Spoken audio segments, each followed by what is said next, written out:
Hello students, तो आज की स्टूडियो में हम सीख रहे फाइनेंशियल अकाउंटिंग एंड ऑडिटिंग। आज का वीडियो दोनों मीडियम के लिए यूजफुल रहना है। मैं दोनों मीडियम में कंप्लीट एक्सप्लेन करने वाला हूं। जो चैप्टर हम सीख रहे हैं उसका नाम है holding company account 1 under section 212 शासक कंपनी ना हिसाब हो। ऑलरेडी चैप्टर के 4 वीडियो अपलोड हो चुके। रिक्वेस्ट स्टार्टिंग से जरूर चेकआउट कीजिएगा, जिससे आपको आज का सम समझने में आसानी रहेगी। आज हम क्या सीख रहे हैं? आज हम टेक्स्ट बुक के 2 इंपॉर्टेंट सम सीखने वाले। क्वेश्चन नंबर 14 जो गुजरात स्टडी का ही है, और साथ साथ में क्वेश्चन नंबर 15। दोनों सम्स एक जैसे ही है, ठीक है। यहाँ पे इंपॉर्टेंट नया क्या सीखने को मिलेगा कि हमारे पास जितने भी ईयर दिए गए उसमें से प्रीवियस ईयर जो होता है, ठीक है, पाछला वर्ष, उसका प्रॉफिट नफा नहीं दिया गया, वो कैसे फाइंड आउट करना, वो हमको इस सम्स में सीखने को मिलेगा। तो प्लीज ये भी इंपॉर्टेंट टॉपिक है, एंड तक देखिएगा। कोई क्वेरी है तो मुझे कमेंट कीजिएगा। तो चलिए भी स्टार्ट करते हैं। तो पहले क्वेश्चन 15 का मैं सॉल्यूशन दिखाने वाला हूं, और यहाँ पर हमें फाइनल स्टेटमेंट पत्रक रेडी करना। तो पत्रक में आने वाले जितने भी 9 टॉपिक है आपको लिखना आ चुका होगा, जिसमें से पॉइंट नंबर हमारा 6 और 7 दोनों प्रॉफिट का ही कैलकुलेशन में करके यहाँ दिखा देता हूं। बाकी आप लोग फॉर्मेट वाइज लिख ही सकते हो, जस्ट उसमें लिखना आपको आता होगा। तो चलिए अब स्टार्ट करते हैं। तो यहाँ पर 2 कंपनी, पहले जो बैलेंस शीट पाकू से दिया है, गुजराती में टोटली समझाने वाला, अपने पास बुक रखे 100% आपको मैं लिखकर समझाने वाला हूँ। नीमेस करके लिखा गया, और होल्डिंग कंपनी कौन सी है ध्यान से समझिएगा, मिनल करके दिया है। मिनल कंपनी ने क्या किया, एक्वायर किए, खरीदे, ठीक है, 19,200 शेयर खरीदे नीमेस में। कौन सी तारीख को खरीदा? 2002 के अप्रैल महीने में खरीदे थे। तो यहाँ पर सबसे पहले होल्डिंग कंपनी के क्या निकालेंगे, उसका इंटरेस्ट हिस्सा, कि वो कितना % होल्ड करती है मिनल। तो सबसे पहले उसने कितने शेयर परचेज किए थे? 19,200 परचेज किए थे, राइट है, खरीदे थे।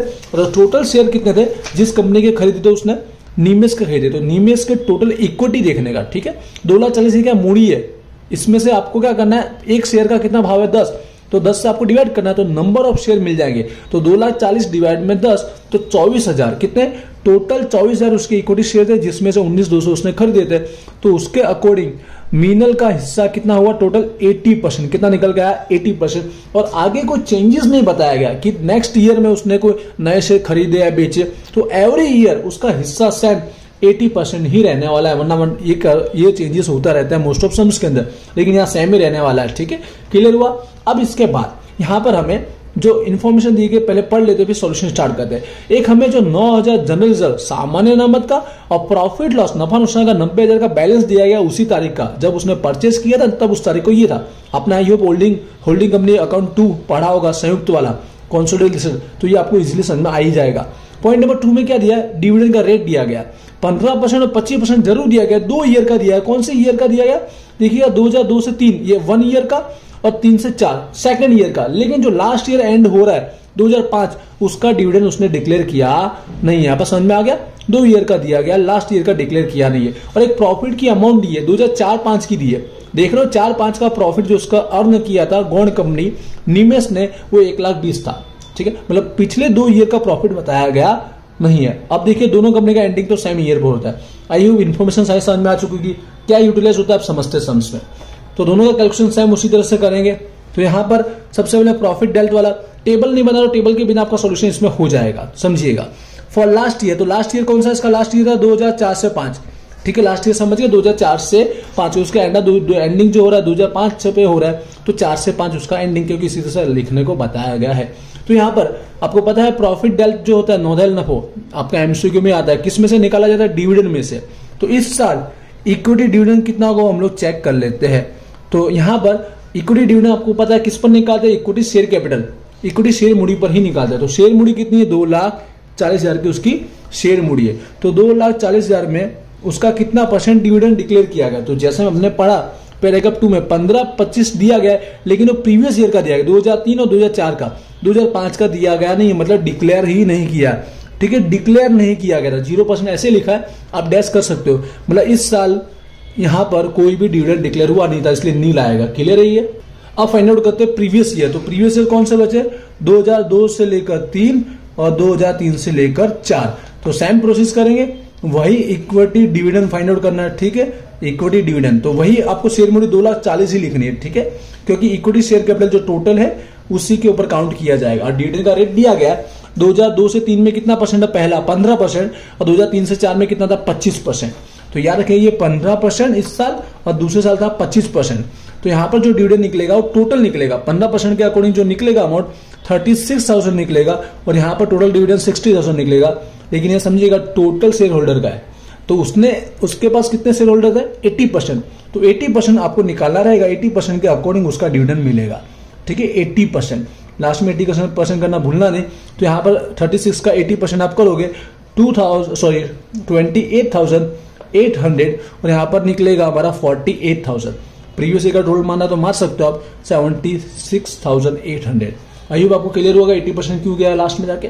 यहाँ पर प्रॉफिट डेल्ट विथ नॉर्दर्न नफा हमारा कंप्लीट हो चुका है। अब सेकंड टॉपिक समझिए, यहाँ पर हमको मेन सीखना है। ठीक है, जो प्रॉफिट नॉट डेल्ट है नहीं नॉर्दर्न नफा, क्योंकि इसी के अंदर यहाँ तो डिविडेंड निकाला इजी है क्योंकि शेयर कैपिटल तो था ही। ये किस पर काउंट किया जाता है, एमसीक्यू में आता है अनडिस्ट्रीब्यूटेड, जो नथी वेचायल नफो रहता है उसमें काउंट किया जाता है, समझना आप। तो सबसे पहले लास्ट ईयर छिल्ला नाणकीय वर्ष वही हमारा 2004 से 5 का था। ये प्रॉफिट पे होता है कौन सा, अनडिस्ट्रीब्यूटेड प्रॉफिट, नथी वेचायल नफो, जो हमको सम्स में दिया गया है 2004-5 के लिए। आप देख रहे होंगे पैराग्राफ सेकंड में 2004-5 में 1,20,000 का प्रॉफिट बताया गया है, उसने अर्न किया है। अब इसमें से प्रेफरेंस डिविडेंड पहले माइनस करते हैं, ठीक है, लेकिन प्रेफरेंस डिविडेंड तो दिया नहीं गया। फिर इक्विटी डिविडेंड माइनस करते, इक्विटी डिविडेंड तो 0, टेबल के अकॉर्डिंग समझा रहा हूं, दोनों डिविडेंड माइनस करने के बाद तो आपको अमाउंट तो वही आएगी। ठीक है, कितना रहेगा जो प्रॉफिट था 2,50,000 का, सॉरी 1,20,000 का प्रॉफिट था। क्लियर, आगे दिखाना चाहूंगा 1,20,000 का प्रॉफिट। अब इस प्रॉफिट में से उसका हिस्सा कितना, वही 80% के अकॉर्डिंग आएगा। तो 80% के अकॉर्डिंग उसका हिस्सा जो रहेगा यहाँ पर बन जाएगा 96,000। आई होप क्लियर हुआ होगा। 1,20,000 सेम टू सेम क्यों रहा, ना प्रेफरेंस डिविडेंड था ना इक्विटी डिविडेंड था इसके लिए। अब यहाँ पर समझिएगा, प्रीवियस ईयर का हमें दिया गया नहीं है प्रॉफिट नफो, तो कैसे फाइंड आउट होगा समझिएगा। प्रीवियस ईयर में जो 2002 से लेकर 3 और 3 से लेकर 4, तो इसका प्रॉफिट हम कैसे फाइंड आउट करेंगे वो ध्यान से समझिएगा। बस ये मेन प्रोसेस है सम्स के अंदर। तो सबसे पहले आप याद रखिएगा, हमें सम्स के अंदर 2005 तक का प्रॉफिट दिया गया। प्रॉफिट में ओनली प्रॉफिट नहीं होता है, रिजर्व भी होता है। ठीक है, इसको भी इंक्लूड कर दिया जाता है क्योंकि कैपिटल प्रॉफिट और रेवेन्यू प्रॉफिट इन दोनों को रिजर्व और प्लस प्रॉफिट लॉस को गिना जाता है। आपने होल्डिंग कंपनी अकाउंट 2 में सीखा होगा। तो general reserve plus profit loss देख लीजिए, अभी तक का 2005 का कितना है, यहाँ 21,000, यहाँ पर 3 लाख।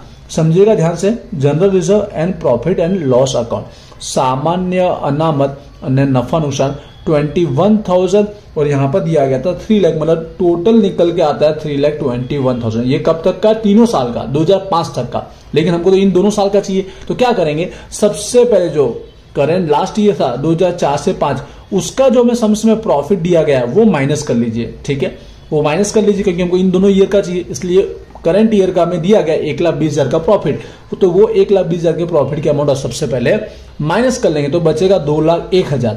अब ये फाइनल इन दोनों ईयर का प्रॉफिट नहीं बन जाता क्योंकि इसके अंदर भी समझिएगा फर्स्ट पैराग्राफ में इसलिए हमें दिया गया था कि 2002 तक जब उसने परचेज किया था तब की स्थिति में, तब के सिचुएशन में उसका जनरल रिजर्व सामान्य 9,000 का बैलेंस था और प्रॉफिट लॉस नफा नुकसान में 90,000 का बैलेंस था। मतलब ये दोनों बैलेंस भी इसमें जुड़ा हुआ है कि नहीं।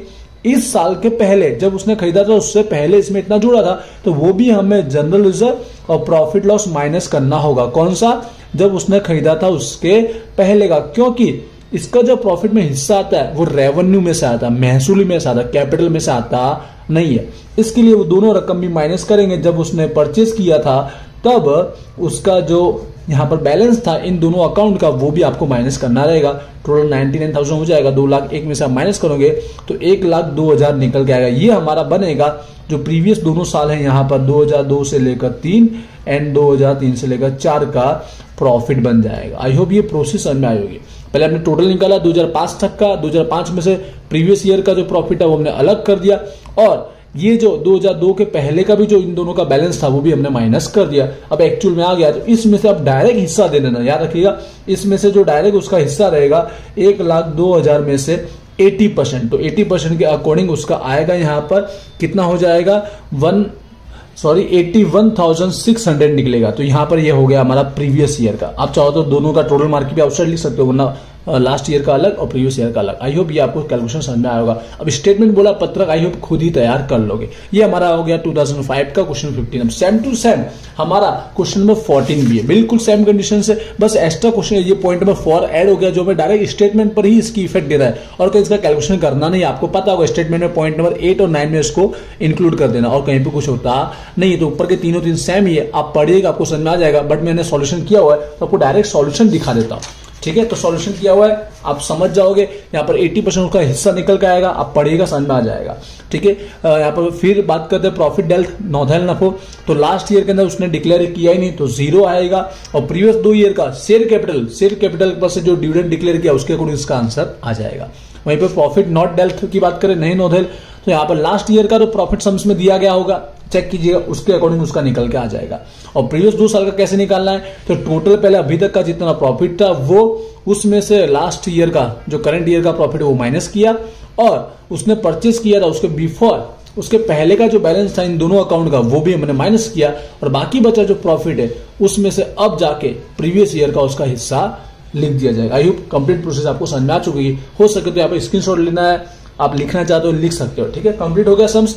यहाँ पर क्वेश्चन 14 और 15। आई होप अब ये चैप्टर कंप्लीट हो चुका है और ये चैप्टर इजी होता है। अगर आपको लगता है होल्डिंग अकाउंट 2 के ऑप्शन में ये चैप्टर आने वाला है लेकिन ये इजी लगे एग्जाम में, तो आप ये अटेम्प्ट कर सकते हो। 14 में निकलेगा तो ये अटेम्प्ट पहले कीजिएगा, 7 में निकला तो थियरी के साथ आपको इसको करना पड़ेगा। आई होप क्लियर हो गया। इसके अलावा कोई समझ चाहता है तो मुझे कमेंट करके जरूर बताइएगा। मिलते हैं नेक्स्ट वीडियो में। Wish you all the best. Thank you.